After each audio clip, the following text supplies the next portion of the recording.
Assalamualaikum warahmatullahi wabarakatuh. Halo sahabat Latsar CPNS 2025, kembali lagi bersama saya Novianti Nur Hidayat. Kali ini tugas saya adalah menganalisis nilai berakhlak yang ada pada role model. Tokoh yang akan saya analisis kali ini adalah Ustadz Adi Hidayat. Nama lengkap beliau adalah Adi Hidayat LC MA. Tempat tanggal lahir Pandeglang 11 September 1984. Beliau menempuh pendidikan terakhir di Fakultas Dirasat Islamiyah UIN Syarif Hidayatullah Jakarta dan kuliah dakwah Islamiyah di Tripoli, Libya. Beliau aktif sebagai pendakwah dan juga ketua khatib di Tripoli. Beliau juga menjadi pendiri institusi pendidikan.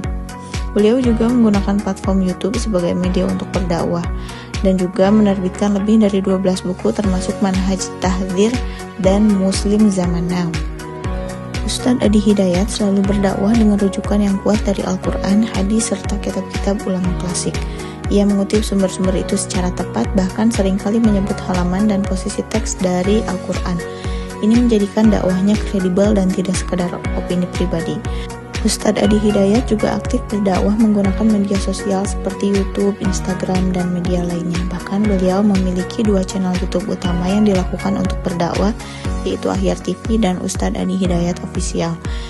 Beliau tidak hanya menjelaskan hukum Islam dari sisi tekstual, tetapi juga mengaitkannya dengan konteks sosial, budaya, dan psikologi masyarakat modern.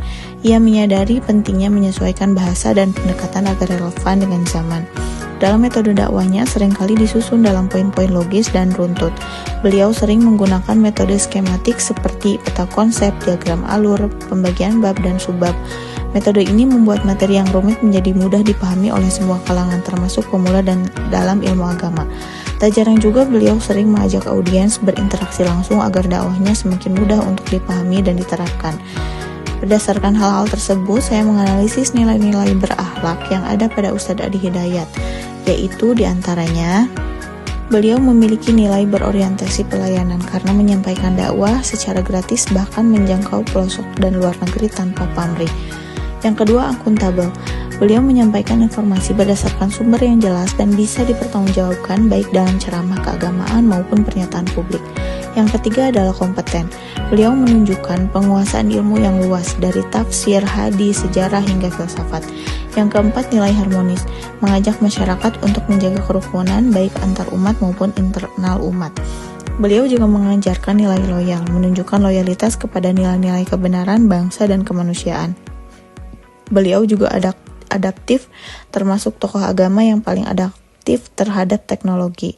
Ia aktif menyampaikan dakwah melalui media digital seperti YouTube, Zoom, dan media sosial lainnya. Yang terakhir, beliau juga kolaboratif karena membangun banyak kerjasama dengan lembaga pendidikan, tokoh masyarakat, dan organisasi sosial. Jika dilihat dari sudut pandang ASN seorang guru, saya dapat menerapkan nilai yang sama dari sudut pandang yang berbeda, yaitu yang pertama, berorientasi pelayanan. Saya dapat mengajar dengan sepenuh hati sebagaimana Ustadz Adi berdakwah tanpa pamrih. Yang kedua adalah akuntabel. Saya bertanggung jawab dalam menyampaikan informasi sebagaimana Ustadz Adi menyampaikan informasi berdasarkan sumber yang kredibel. Yang ketiga adalah kompeten. Meningkatkan kompetensi lewat pelatihan, seminar, ataupun belajar mandiri. Yang keempat adalah harmonis. Membangun kerjasama antar instansi tanpa konflik ego sektoral dan juga menghindari politik kantor.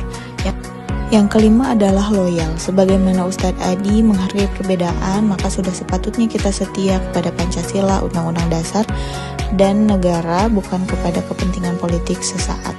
Yang keenam adalah adaptif, siap untuk belajar teknologi baru untuk meningkatkan efisiensi kerja sebagaimana Ustadz Adi menyampaikan dakwahnya menyesuaikan zaman menggunakan media YouTube. Yang ketujuh adalah kolaboratif, harus mampu bekerja sama dengan rekan sesama ataupun instansi dan masyarakat, karena sejatinya ASN adalah seorang pelayan bagi masyarakat. Seperti itulah nilai-nilai yang dapat saya analisis dengan harapan saya dapat menerapkan hal yang sama ke depannya. Terima kasih atas perhatiannya. Assalamualaikum warahmatullahi wabarakatuh.